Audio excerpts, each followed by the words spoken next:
Qonunimiz tarixda juda katta salohiyatga egaligi bilan ajralib turadi.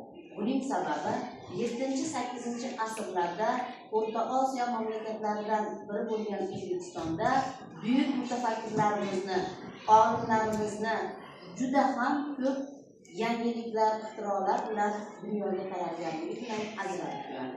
Shulardan biri Amir Temur bobomiz. Amir Temur bobomiz o'zi yashab turgan joyda va undan tashqari mamlakatimizning turli millatlarini birlashtirib Turkiston degan bir millatni tashkil qildi va o'zi borgan joyda, sayohatlar qilgan joyda xiyobonlar, bozorlar, maktablar, madrasalar, hammomlar qurib borgan joyni obod qilishga harakat qilgan. Shuning uchun ham Amir Temurni juda ham ko'p ishlari bizga saboq bo'ladi va uning eng asosiy gapi kuch adolatdadir degan. U har doim adolatni yuqori o'ringa qo'ygan buyuk insonlarimizdan biri hisoblanadi.